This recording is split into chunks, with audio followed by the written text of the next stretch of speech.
யாழில் அதிபராக இருந்த பாராளுமன்ற உறுப்பினர் அரசு நியமனங்களில் முறைகேடு அர்ஜுனா. சர்வதேச தலையீட்டுடன் செம்மணி விசாரணை அனுரவுக்கு தமிழரசு கட்சி கடிதம். வடக்கு கிழக்கு நாடு முழுவதும் ஒரே சட்டம் சந்திரசேகர். சாதாரண தர பரீட்சை பெறுபேறுகள் யாழ் இந்து கல்லூரி மாணவர்களின் சாதனை. ராஜித சேனாரத்னவை கைது செய்ய நீதிமன்றம் உத்தரவு.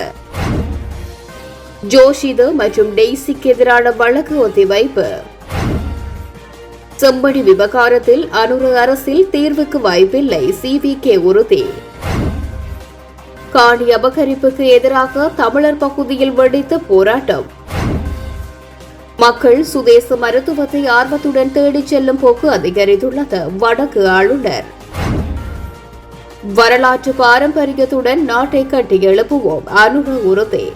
தொடர்வது விரிவான செய்திகள். யாழ்ப்பாணம் மாவட்டத்தில் அதிபராக இருந்து தற்போது பாராளுமன்ற உறுப்பினராக உள்ளவர் அரசு நியமனங்களில் முறைகேடாக நடந்து கொள்வதாகவும் 30 ஆண்டுகளாக தனி நாடாக ஆண்ட இனம் எனது இனம் என பாராளுமன்ற உறுப்பினர் அர்ஜுனா ராமநாதன் சபையில் தெரிவித்தார்.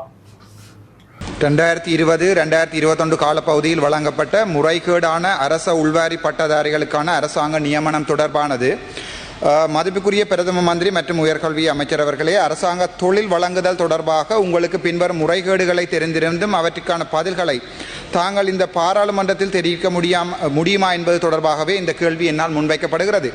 2014ஆம் ஆண்டு உயர்தர பரீட்சையில் சிறப்பு சித்திகளுடன் பல்கலைக்கழகம் நுழைந்த நாங்கள் 2019ஆம் ஆண்டு நாட்டின் அரசியல் ஸ்திரத்தன்மை அற்ற காரணங்களாலும் பல்வேறு அரசியல் காரணங்களாலும் முறைகேடாக வழங்கப்பட்ட அரசாங்க நியமனங்களால் 2020ஆம் ஆண்டு ஆவணி மாதம் அளவில் வழங்கப்பட்ட பட்டதாரிகளுக்கான தொழில் வாய்ப்பினை இழந்து நிற்கிறோம். இதன் மூலம் யாழ்ப்பாண பல்கலைக்கழகத்திலிருந்து சிறப்பு சித்திகள் மூலம் விசேட பொது பட்டம் வென்ற மாணவர்களும், அதே நேரம் பேராதனை பல்கலைக்கழகம் மற்றும் கிழக்கு பல்கலைக்கழக பாடங்களிலிருந்து எங்களுடைய சக ஆண்டு மாணவர்கள் இதனால் பாதிக்கப்பட்டிருக்கிறார்கள். எங்களுடைய பல்கலைக்கழக கற்கை நெறியானது அரசாங்கத்தின் செயல்பாட்டு குறைவினால் தாமதமாக்கப்பட்டது என்பதை ஒத்துக்கொண்டு யாழ் பல்கலைக்கழகம் கடிதம் மூலம் தெரிவித்திருப்பது மட்டுமல்ல, 2024ஆம் ஆண்டு தாங்கள் தேர்தலில் நின்றபோது எங்களுடைய நியாயமான கோரிக்கைகளை நிறைவேற்றுவதாக எங்களுக்கு வாக்குறுதி அளித்ததன் காரணமாக உங்களை நாங்கள் பாராளுமன்றம் அனுப்பி வைத்தோம். தற்போதைய ஜனாதிபதி உட்பட தாங்களும் எங்களுக்கு நிறைய வாக்குறுதிகளை வழங்கியிருப்பதை இங்கே சுட்டிக்காட்ட விரும்புகிறோம். அண்மைய தினத்தில் யாழ் மாவட்டத்தைச் சேர்ந்து 1756 பட்டதாரி மாணவர்களுக்கு சிறப்பு அடிப்படையில் வெட்டுப்புள்ளிகள் தீர்மானிக்கப்பட்டு வேலைவாய்ப்பு வழங்கப்படுவதாக அரசாங்கத்தினால் சொல்லப்பட்டது.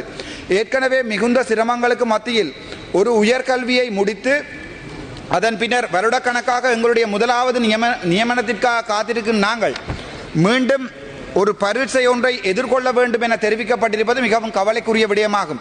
அதே நேரம் தங்களுடைய யாழ்ப்பாணத்தைச் சேர்ந்த முன்னாள் அதிபராக இருக்கும் பாராளுமன்ற உறுப்பினர் ஒருவர் குறுக்கு வழியில் நியமனங்களை பெற்றுக் கொடுக்க முனைவது மிகவும் கவலைக்குரிய விடயமாகும். அதே நேரம் மேல் மாகாணத்திலே அரசாங்க பட்டதாரிகள் அல்லாத தனியார் பட்டதாரிகளுக்கு தாங்கள் வேலை வாய்ப்பினை வழங்கியிருப்பது இந்த நாட்டு மக்களுக்கு ஒரு முக்கியமான ஊழல் தொடர்பான செய்தியாக போய் சேரும் என்பதில் எந்த சந்தேகமும் இல்லை. அவ்வாறான முறையற்ற நியமனங்களை இந்த அரசாங்கம் வழங்குகின்ற அதே சந்தர்ப்பத்தில் உள்வாரி பட்டதாரிகள் ஆகிய நாங்கள் வருடக்கணக்காக பொய் வாக்குறுதிகளால் ஏமாற்றப்பட்டு கொண்டிருக்கிறோம். ஆகவே பொறுப்புமிக்க அமைச்சர் என்ற அடிப்படையில் பின்வரும் கேள்விகளுக்குரிய வினாக்களை இந்த உயரிய சபைக்கு தங்களால் வழங்க முடியுமா? முதலாவது கேள்வி, 2020ஆம் ஆண்டு ஆகஸ்ட் மாதம் அபிவிருத்தி உத்தியோகத்தர்களுக்கு அரசாங்கத்தால் வேலை வாய்ப்புகள், உங்களுடைய அரசாங்கம் அல்ல, 2020ஆம் ஆண்டு ஆகஸ்ட் மாதம் அபிவிருத்தி உத்தியோகத்தர்களுக்கு அரசாங்கத்தால் வேலை வாய்ப்புகள் நிரந்தரமாக வழங்கப்பட்டிருந்ததா? ஆமனில் எத்தனை வேலை வாய்ப்புகள் எந்தெந்த மாவட்டங்களுக்கு வழங்கப்பட்டிருந்தன? இரண்டாவது, 2014ஆம் ஆண்டு பல்கலைக்கழக கற்கை நெறிகளுக்கு உள்வாங்கப்பட்ட யாழ்ப்பாணம், பேராதனை மற்றும் மட்டக்களப்பு பொது விசேட பட்டதாரிகளுக்கு அந்த நியமனத்தில் உள்வாங்கல்கள் நடந்ததா? அப்படியாயின் எத்தனை மாணவர்கள் உள்வாங்கப்பட்டார்கள்? மூன்றாவது, 2014ஆம் ஆண்டு பல்கலைக்கழக நுழைவுக்கு அனுமதிக்கப்பட்ட மாணவர்கள் 2020ஆம் ஆண்டு தங்கள் கல்வி பட்டங்களை முடிக்கவில்லை என்பதையும், அவ்வாறாயின் தங்களுடைய சக தர மாணவர்களுக்கு வேலை வாய்ப்புகள் வழங்கப்பட்டிருந்தும் அதே வருடத்தில் உள்வாங்கப்பட்ட யாழ்ப்பாண பல்கலைக்கழக மற்றும் கிழக்கு பேராதனை மாணவர்களுக்கு வேலை வாய்ப்புகள் வழங்கப்படாதது அரசாங்கத்தின் குறைபாடு, உங்களுடைய அரசாங்கம் அல்ல, அரசாங்கத்தின் குறைபாடு என்பதை ஏற்றுக்கொள்கிறீர்களா? அப்படியாயின் கடந்த அரசாங்கத்தின் அந்த குறைபாடுகளை நிவர்த்தி செய்ய இந்த அரசாங்கம் ஏதாவது நடவடிக்கைகளை மேற்கொண்டதா என்று கேட்கிறேன். நான்காவது கேள்வி, அதே நேரம் மேல் மாகாணத்திலே முக்கியமான கேள்வி, மேல் மாகாணத்தில் ஆளுநரின் செயற்பாடினால் HNDE கற்கைநெறி மாணவர்களுக்கு மாகாண அமைச்சின் கல்வி செயலாளரினால் நியமங்கள் வழங்கப்பட்டதா? அவ்வாறாயின் அந்த நியமனங்களில் விவரங்கள் என்ன, எத்தனை நியமனங்கள் வழங்கப்பட்டன? ஐந்தாவது, வடமாகாண பாடசாலையில் 2ஆம் மொழியாக சிங்கள பாட ஆசிரியர் வெற்றிடம் 400 உள்ளது. தற்போது அரச வேலையில் நிரந்தரமாக மற்றும் வேலை வாய்ப்பு பெறுவதற்காக 2ஆம் மொழியை மாணவர்கள் பல்கலைக்கழகத்தில் ஒரு பாடமாக கொண்டிருக்க வேண்டும். யாழ்ப்பாண பல்கலைக்கழகத்தில் உள்ள 50க்கும் மேற்பட்ட 2ஆம் மொழியை சிங்கள பாடமாக பயின்ற எங்களுடைய மாணவர்கள் இன்று வரை கிட்டத்தட்ட 10 வருடங்களுக்கு எங்களுடைய தொழில் வாய்ப்பை வழங்க 10-15 வருடங்களுக்கு தொழில் வாய்ப்பினை வழங்காமல் இருப்பதற்குரிய காரணம் என்ன?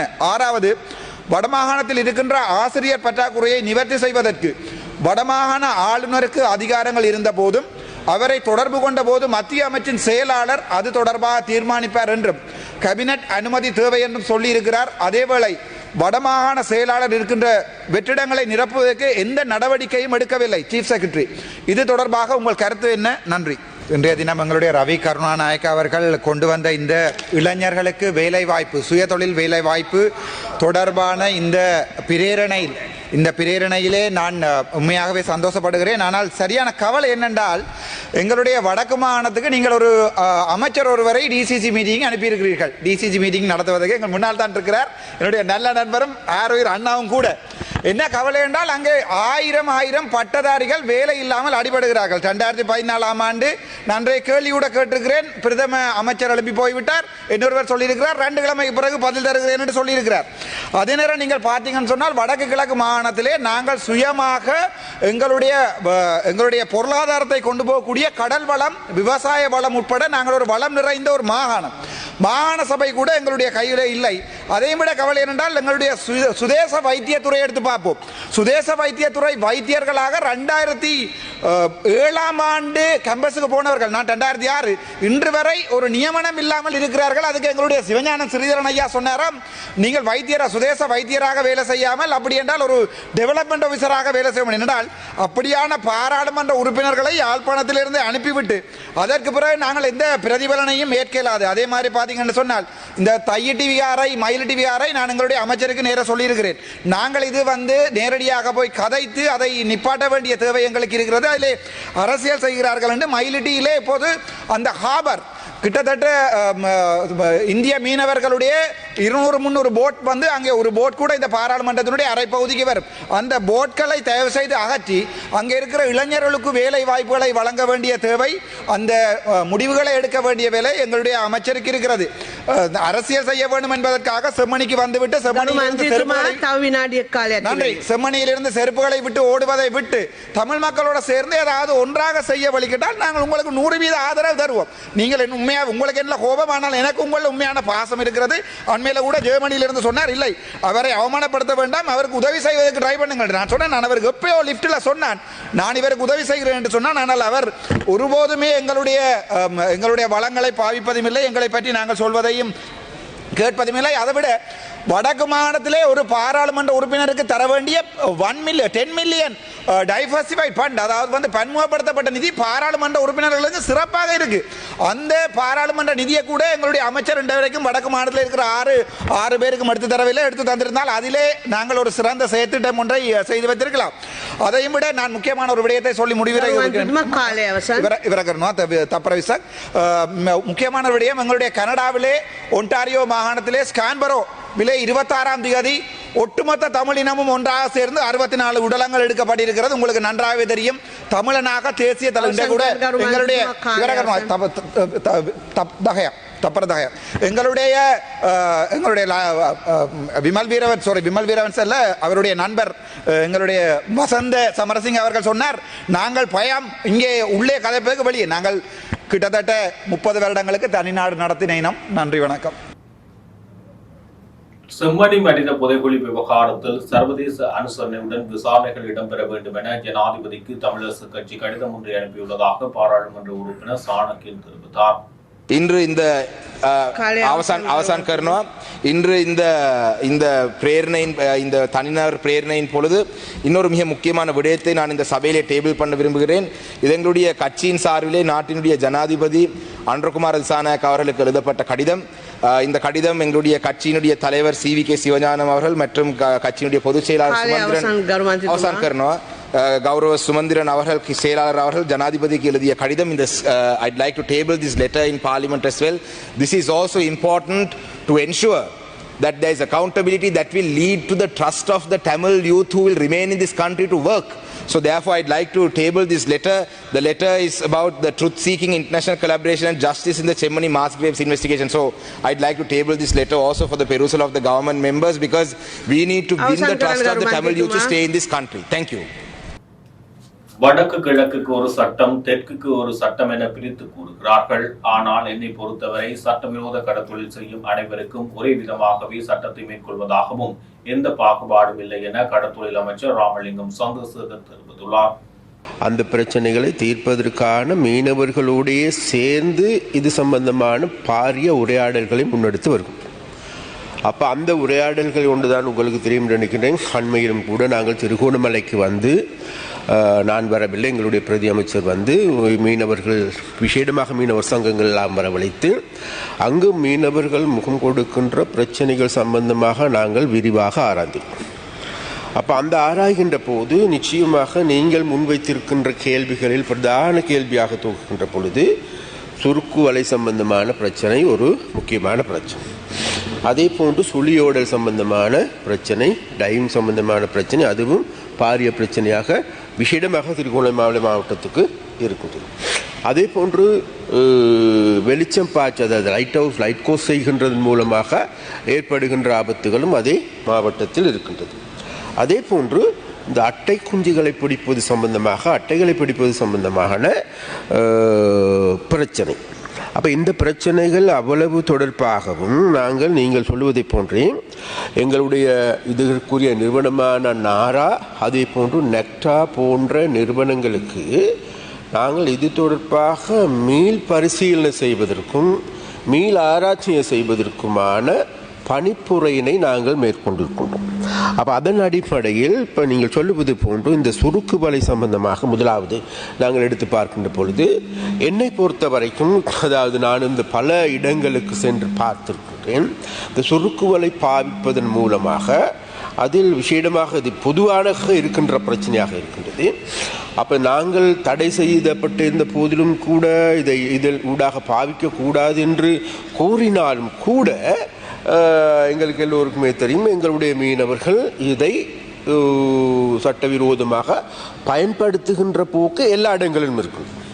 அப்போ அதனால் இது சம்பந்தமாக நானும் கூட என்னை தனிப்பட்ட ரீதியாக கூட தேடி பார்க்கின்ற பொழுது இவ்வாறு சுருக்கு வலையை பயன்படுத்தி மீன் பிடிக்கின்றவர்கள் ஒரு சொற்பமான பேர் இருக்கின்ற பொழுது, அதே நேரத்தில் எங்களுக்கு பக்கத்தில் சிறிய படகுகளை வைத்து அன்றாடம் ஊழியம் புரிகின்ற சேவை செய்கின்ற நூற்றுக்கணக்கான ஆயிரக்கணக்கான மீனவர்களுடைய வாழ்க்கை பொதுவாக பாதிக்கப்படுகின்ற ஒரு விடயம் இருக்கும். அப்போ அதன் அடிப்படையில் தான் நாங்கள் இடமாக இந்த சுருக்கு வலை சம்பந்தமாக ஒரு முடிவினை எடுத்திருக்கின்றோம். அப்போ அந்த முடிவில் ஒன்றுதான் விசேடமாக இப்போதும் கூட அது நடைமுறையில் இல்லை. நாங்கள் அண்மையில் இப்பொழுது எங்கள் கேபினட் சபைக்கு கொண்டு வந்திருக்கின்றோம் புதிய சட்ட மூலத்தை. அப்போ அந்த சட்ட மூலத்தில் இவைகள் சம்பந்தமாக மிக ஆழமாக பேசப்பட்டிருக்கின்றது.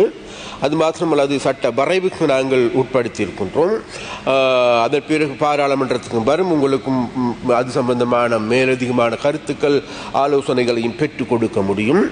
அந்த வகையில் நாங்கள் இந்த சுருக்குமலை என்பது நாட்டுக்கும் நமது மீன்பிடித்துறைக்கும் பாதகமான ஒரு விடயம். அதே நேரத்தில் ஒன்றை நாங்கள் சொல்லுகின்றோம், இந்த சுருக்கு வலையில் ஈடுபட்டு கொண்டிருக்கின்ற அல்லது சட்டவிரோதமான மீன்பிடி முறையில் ஈடுபட்டு கொண்டிருக்கின்ற, அதே போன்று இன்றைக்கு சட்டவிரோதமாக இன்றைக்கும் கூட எங்களுக்கு தெரியும், நாங்கள் இந்திய தோழர்களை பற்றி பேசுகின்றோம், எங்களுடைய நாட்டில் இருக்கின்றவர்களும் தோழர் பயன்படுத்துகின்ற ஒரு போக்கு இருக்கின்றது. அதனால் அதையும் நாங்கள் இது கவனத்தில் கொண்டு இவைகள் அனைத்துக்குமான தீர்வினை நாங்கள் முன்மொழிந்திருக்கின்றோம்.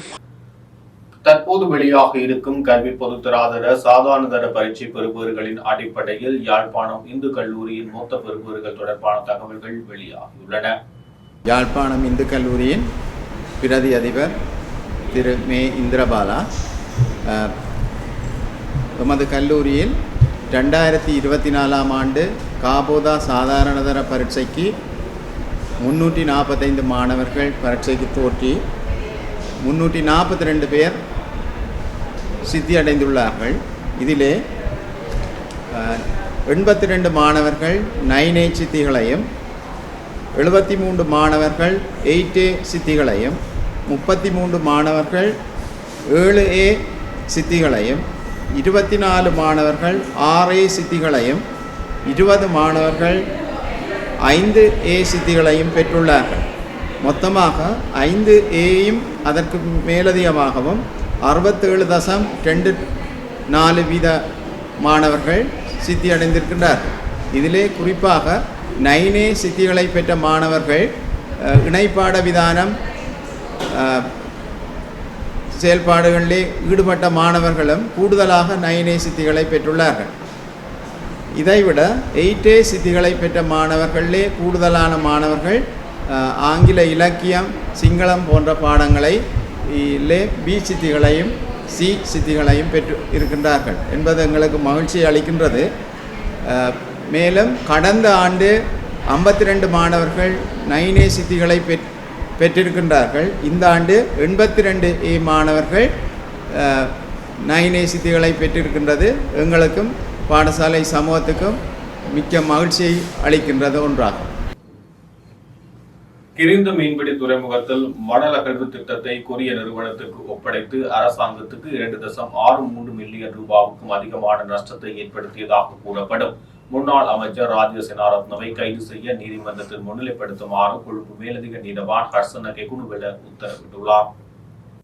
இந்த வழக்கு இன்றைய தினம் கொழும்பு மேலதிக நீதவான் ஹர்ஷன கெகுனுவெல முன்னிலையில் விசாரணைக்கு எடுத்துக் கொள்ளப்பட்ட போது இந்த உத்தரவு பிறப்பிக்கப்பட்டுள்ளது.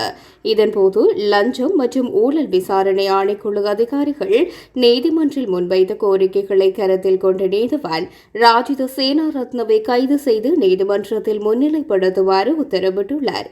இது தொடர்பில் லஞ்சம் மற்றும் ஊழல் விசாரணை ஆணைக்குழு அதிகாரிகள் விசாரணைகளை மேற்கொண்டு வருகின்றமை குறிப்பிடத்தக்கது. முன்னாள் ஜனாதிபதி மஹிந்த ராஜபக்சவின் மகன் ஜோசித ராஜபக்ச மற்றும் அவரது பாட்டி டெய்சி ஆகியோருக்கு எதிராக பண மோசடி தடுப்பு சட்டத்தின் கீழ் சட்டமா அதிபரால் தாக்கல் செய்யப்பட்ட வழக்கு விசாரணை ஒத்திவைக்கப்பட்டுள்ளது. குறித்த வழக்கானது இந்த மாதம் 28ஆம் தேதி மீண்டும் விசாரணைக்கு எடுத்துக்கொள்ள கொழும்பு மேல் நீதிமன்றம் உத்தரவிட்டுள்ளது. இந்த வழக்கை விசாரிக்கும் நீதிபதி தற்போது விடுப்பில் உள்ளதனால் வழக்கை மீண்டும் 28ஆம் தேதி விசாரணைக்கு எடுத்துக்கொள்ள நீதிமன்றம் உத்தரவிட்டுள்ளது. ஜோஷித ராஜபக்ஷ மற்றும் அவரது பாட்டி டெய்சி ஃபாரஸ்ட் ஆகியோர் சட்டவிரோதமாக சொத்துக்களை சம்பாதித்ததன் மூலம் பண மோசடி தடுப்பு சட்டத்தின் கீழ் குற்றம் செய்ததாக கூறி சட்டமா அதிபர் இந்த வழக்கை தாக்கல் செய்தமை குறிப்பிடத்தக்கது. மகாபல புலமை பரிசில் நிதியத்துக்கு சொந்தமான நிறுவனங்கள் கடந்த காலங்களில் எவ்வாறு தவறாக பயன்படுத்தப்பட்டது என்பது தொடர்பில் அமைச்சர் வசந்த சமரசிங்க பாராளுமன்றத்தில் கருத்து வெளியிட்டுள்ளார். இன்றைய நாடாளுமன்ற அமர்வில் உரையாற்றிய போதே அவர் இதனை வெளிப்படுத்தினார். அத்துடன் அந்த நேரத்தில் செய்யப்பட்ட தவறுகளை சரி செய்வது மகாபல நிதிக்கு பெரும் தொகையை மிச்சப்படுத்தும் எனவும் அவ்வாறு சேமிக்கப்படும் பணம் மகாபல புலமை பரிசிலை அதிகரிக்க பயன்படுத்தப்படும் எனவும் அமைச்சர் சுட்டிக்காட்டினார். அத்துடன் மகாபல புலமை பரிசில் நிதியத்தின் கீழ் உள்ள ஒரு நிறுவனமான SLIIT நிறுவனத்தில் இடம்பெற்றதாக கூறப்படும் மோசடி தொடர்பாக முன்னாள் ஜனாதிபதிகளான மைத்திரிபால சிறிசேன, ரணில் விக்ரமசிங்க மற்றும் நல்லாட்சி அரசாங்கத்தின் முழு அமைச்சரவையும் கடும் கோபத்தில் உள்ளதாக வசந்த சமரசிங்க குறிப்பிட்டார். மகாபல புலமை பரிசில் நிதியத்திலிருந்து SLIIT நிறுவனத்தை பிரித்து வரையறுக்கப்பட்ட நிறுவனமாக மாற்றியதில் நல்லாட்சி அரசாங்கத்தின் முழு அமைச்சரவையும் குற்றவாளிகள் என கண்டறியப்பட்டுள்ளது. தற்போதைய எதிர்க்கட்சித் தலைவர் சஜித் பிரேமதாசவும் இந்த மோசடிக்கு பொறுப்பானவர் எனவும் அவர் நல்லாட்சி அரசாங்கத்தின் அமைச்சரவையில் உறுப்பினராக இருந்தார் என்றும் அமைச்சர் தெரிவித்தவை குறிப்பிடத்தக்கது. அரச காணிகளை குத்தகையின் அடிப்படையில் தனியாருக்கு வழங்குவதற்கு எதிர்ப்பு தெரிவித்தும் பராமரிப்பின்றி காணப்படும் அரச காணிகளை பொதுமக்களுக்கு வழங்க வேண்டும் என்ற கோரிக்கையை முன்வைத்தும் எதிர்ப்பு நடவடிக்கை ஒன்று முன்னெடுக்கப்பட்டது. இந்த எதிர்ப்பு நடவடிக்கையானது இன்று திருகோணமலை பட்டணமும் சூழலும் பிரதேச சபை எல்லைக்குட்பட்ட கன்னியா பகுதியில் நடைபெற்றது. கன்னியா பீலியடி எனும் பகுதியில் பல வருட காலமாக வாழ்க்கையை நடத்தி வரும் நடுத்தர வருமானமுடைய பலர் தமக்கான சொந்த காணிகளின்றி அங்கு பல வருட காலமாக வாழ்ந்து வரும் நிலையில் குறித்த பகுதியில் உள்ள அரச காணிகள் பரவலாக குத்தகையின் அடிப்படையில் தனியாருக்கு வழங்கப்படுவதாக தெரிவித்தனர். உள்நாட்டு யுத்தத்தின் காரணமாக இடம்பெயர்ந்து பின்னர் மீளவும் தாம் குடியேறி அங்கு வாழ்ந்து வருகின்ற போதிலும் தமக்கான காணிகள் இன்னமும் வழங்கப்படவில்லை. மேலும் சிறு வீடுகளில் திருமணமான பல குடும்பங்கள் வாழ்ந்து வருவதாகவும் தாம் குடியிருக்கும் பகுதியில் காணிகளை கோரினாலும் அரசு தமக்கு வழங்க மறுப்பதாகவும் வேறேனும் வசதி படைத்த தனிநபர்கள் குறித்த காணிகளை குத்தகை என்னும் போர்வையில் கையகப்படுத்தப்படுவதாகவும் அவர்கள் குறிப்பிட்டனர். அத்துடன் அதற்கு அரசு கட்டமைப்பில் உள்ள அதிகாரிகளும் துணை போவதாகவும் மக்கள் குற்றம் சாட்டியுள்ளனர். தனிநபர்களை தன்னிச்சையாக கைது செய்து பயங்கரவாத குற்றச்சாட்டுகளின் அடிப்படையில் நீதிமன்றங்கள் மூலம் சிறையில் அடைக்கும் செயற்பாட்டை போலீசார் மேற்கொள்ளப்படுவது என்பது நீதிமன்றத்தில் உறுதிப்படுத்தப்பட்டுள்ளது.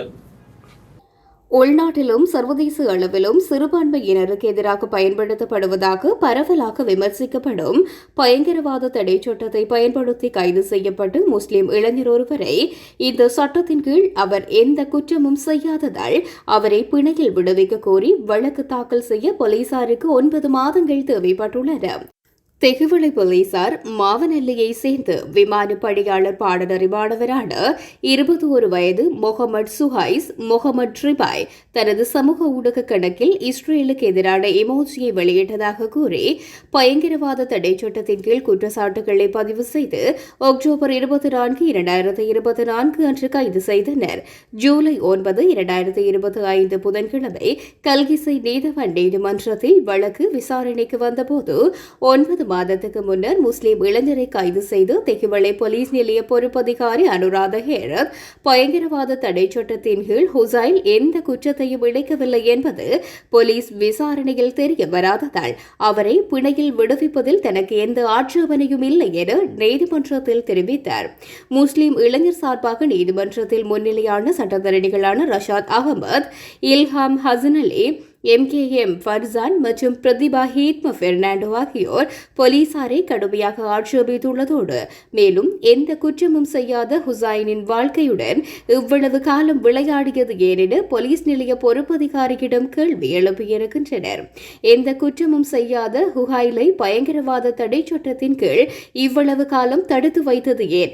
நீதவான் போலீசாரிடம் கேட்டதாக சமூக நீதிக்கான சட்டத்தரணிகள் அமைப்பு சமூக ஊடகங்களில் பதிவிட்டுள்ளது.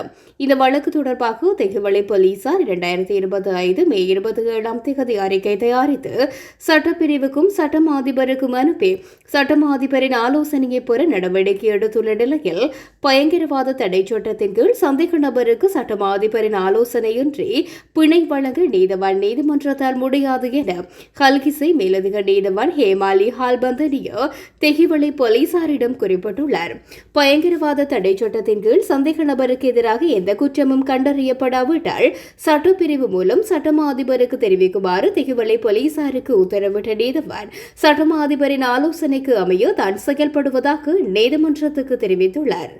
போலீசார் குற்றச்சாட்டுகளை முன்வைத்த இளைஞரை விளக்கமறியலில் வைக்க உத்தரவிட்ட நீதிவானிடம் சந்தேக நபர் பயங்கரமான தடை சட்டத்தின் கீழ் எந்த குற்றத்தையும் செய்யவில்லை என்பதை போலீசாரை உறுதிப்படுத்தியிருந்தாலும் அவரை விடுவிக்க தனக்கு அதிகாரம் இல்லை என தெரிவித்ததாக சட்டத்தரணி பிரதிபா ஹீத்ம பெர்னாண்டோ ஊடகவியலாளர்களிடம் தெரிவித்திருக்கின்றார். தெகுவளை போலீசாரால் தான் வழக்கு தாக்கல் செய்யப்பட்டது என்பதை நான் சொன்னேன். தெகுவளை போலீசார் வழக்கு தாக்கல் செய்து PTA-வின் கீழ் அறிக்கையிடப்பட்ட போது உங்களால் விளக்கமறியலில் வைக்க முடியும் என எந்த ஒரு காரணமும் பொருந்தாத நிலையில் இந்த நபரை விடுவிக்க உங்களுக்கு அதிகாரம் உள்ளது என நான் வலியுறுத்தினேன். தற்போது இது சட்டமா அதிபரின் ஆலோசனையில் இருப்பதால் இந்த விடயத்தில் நான் பொறுப்பேற்க முடியாது என அம்மணி கூறினார். சட்டமா அதிபர் ஆலோசனை வழங்கவில்லை என்றால் இது தொடர்பாக தான் ஒரு முடிவை எடுக்க முடியும். எனவே நான் ஒரு முடிவை எடுக்க முடியாது. எனவே நான் சட்டமா அதிபரை சந்தித்து ஒரு சமர்ப்பிப்பை செய்து அந்த உத்தரவை எடுத்துக்கொண்டு வருமாறு கூறினார். இருப்பினும் பிணை வழங்குவதில் நீதிபதிகள் புத்திசாலித்தனமாக செயற்படவும் பிடிவாதமாக இருக்கக்கூடாது எனவும் உச்ச நீதிமன்றம் அண்மையில் கடுமையாக கூறியிருந்தது.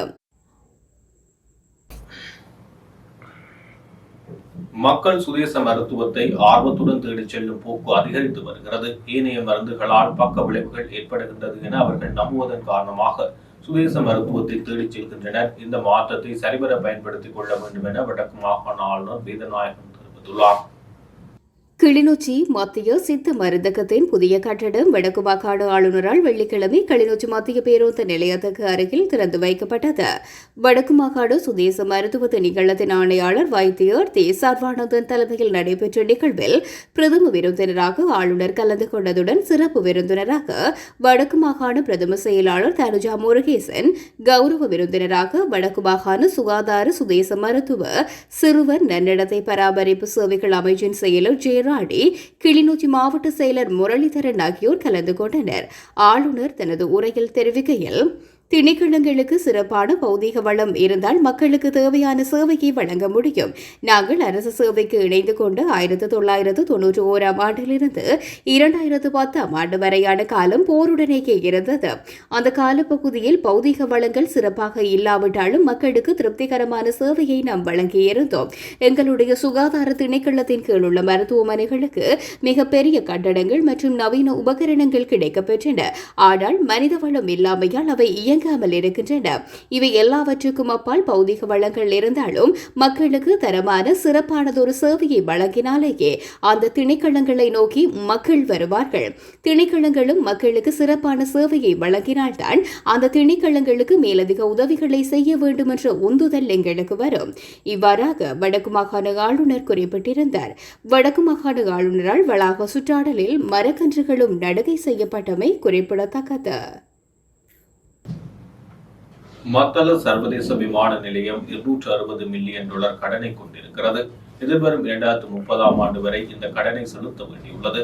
நாட்டில் மாற்று விமான நிலையம் ஒன்று அத்தியாவசியமானது என்பதால் அதன் செயற்பாடுகளை முற்றாக நிறுத்த முடியாது. இந்த விமான நிலையத்தின் செயற்பாடுகளை மேம்படுத்துவதற்கான திட்டமிடல்கள் முன்னெடுக்கப்படுவதாக அமைச்சர் பிமல் ரத்நாயக்க தெரிவித்துள்ளார். நேற்று வியாழக்கிழமை மத்தள சர்வதேச விமான நிலையத்துக்கு கண்காணிப்பு விஜயம் மேற்கொண்டிருந்த போதே அமைச்சர் இதனை தெரிவித்தார். இது தொடர்பில் அவர் குறிப்பிடுகையில், வர்த்தக திட்டமிடல் ஒன்று இன்றியே மத்தள விமான நிலையம் நிர்மாணிக்கப்பட்டுள்ளது. இதன் காரணமாக பாரிய கடன் ஏற்பட்டுள்ளது. சுமார் $260 மில்லியன் கடனை எதிர்வரும் 2030 ஆண்டு வரை செலுத்த வேண்டியுள்ளது. எனவே மத்தள விமான நிலையத்தில் விமான போக்குவரத்தை அதிகரிப்பதற்கான முயற்சிகளை முன்னெடுத்து வருகின்றோம். எனினும் ஓரிரு ஆண்டுகளில் எம்மால் அந்த இலக்கை அடைய முடியாது. இந்த விமான நிலையத்தால் கடன் பாத்திரமன்றி பாரிய செலவும் காணப்படுகின்றது. எவ்வாறிருப்பினும் அதன் செயற்பாடுகளை முற்றாக நிறுத்த முடியாது. காரணம், நாட்டில் மாற்று விமான நிலையம் ஒன்று அத்தியாவசியமாகும். விமானங்களை கொள்வனவு செய்வதற்கு சிறந்த முதலீட்டாளர்களை வரவழைக்க வேண்டியுள்ளது. எம்மால் அதனை செய்ய முடியாது. எவ்வாறிருப்பினும் விமானங்கள் பழுது பார்த்தல், அவற்றை புதுப்பித்தல் போன்ற செயற்பாடுகளை இங்கு முன்னெடுக்க முடியுமா என்பது தொடர்பில் அவதானம் செலுத்தியிருக்கின்றோம். அழகான சுற்றுச்சூழலில் இந்த விமான நிலையம் அமைந்துள்ளது. பயணிகளை வரவழைப்பதற்கான வேலை திட்டத்திற்கு செல்வதற்கு முன்னர் இவ்வாறான வேலை திட்டங்களை நடைமுறைப்படுத்த எதிர்பார்க்கின்றோம். அதேவேளை இங்குள்ள அதிகாரிகள் உள்ளிட்ட உத்தியோகத்தர்கள் குறித்தும் சிந்திக்க வேண்டியுள்ளது. எனவேதான் ஏரிய விமான நிலைய செயற்பாடுகளை ஊக்குவிப்பது குறித்து அவதானம் செலுத்தியுள்ளோம் என்றார். வரலாற்று பாரம்பரியத்துடன் இயல்பான உறவு இல்லாமல் ஒரு சமூகமாக முன்னேறுவது சாத்தியமில்லை என்றும் அதற்கேற்ப நாட்டின் அபிவிருத்தி பாதையை தேர்ந்தெடுக்க வேண்டும் என ஜனாதிபதி அனுரகுமார் திசாநாயக்க தெரிவித்துள்ளார். வரலாற்று சிறப்புமிக்க ருகுணு கதிர்காம புனித ஸ்தலத்தில் நேற்று பிற்பகல் இடம்பெற்ற வைபவத்தில் உரையாற்றிய போது அவர் இதனை குறிப்பிட்டுள்ளார். நேற்று பிற்பகல் வரலாற்று சிறப்புமிக்க கதிர்காம விகாரைக்கு சென்று மத அனுஷ்டானங்களில் ஈடுபட்ட ஜனாதிபதி அனுரகுமார திசாநாயக்க அதன் பின்னர் வரலாற்று சிறப்புமிக்க கிரிவெஹெர ரஜமகா விகாரையின் விகாராதிபதி கொபவக தம்மிந்த நாயக்க தேரரை சந்தித்து நலம் விசாரித்திருந்ததுடன் சிறு உரையாடலிலும் ஈடுபட்டார். ருகுணு கதிர்காம தேவாலயத்தில் நடைபெறும் வருடாந்த எசல பெரஹராவின் இறுதி ரந்தோலி பெரஹராவை பார்வையிட்டு ஜனாதிபதி ஹஸ்திராஜ யானை மீது புனித கலசத்தை வைத்தார். அதன் பின்னர் நடைபெற்ற வைபவத்தில் உரையாற்றிய ஜனாதிபதி, ஒரு நாட்டை அதன் வரலாற்று பாரம்பரியத்தின் அடிப்படையில் மாத்திரமே முன்னோக்கி கொண்டு செல்ல முடியும் என்றும் தெரிவித்துள்ளார். நமது சமூகத்தை ஒரு கலாச்சார சமூகமாக மாற்ற புத்தமதம் உதவியது என்றும், பௌதீக வளங்களை முழுமைப்படுத்த முயற்சிக்கும் சமூகத்தில் மறைந்து வரும் சமூக மதிப்புகள் மற்றும் பண்புகள் மீண்டும் மீட்சி பெற இவ்வாறான கலாசார நிகழ்வுகள் வாய்ப்பளிக்கின்றது என்றும் ஜனாதிபதி தெரிவித்தார். இத்துடன் ஜெஃப்னா கலரியின் இரவு நேர பிரதான செய்திகள் நிறைவு பெறுகிறது. மேலும் செய்திகளை அறிந்து கொள்ள நமது இணையதள பக்கமான www.jeffnagallery.lk என்ற இணையதளத்துடன் இணைந்திருங்கள்.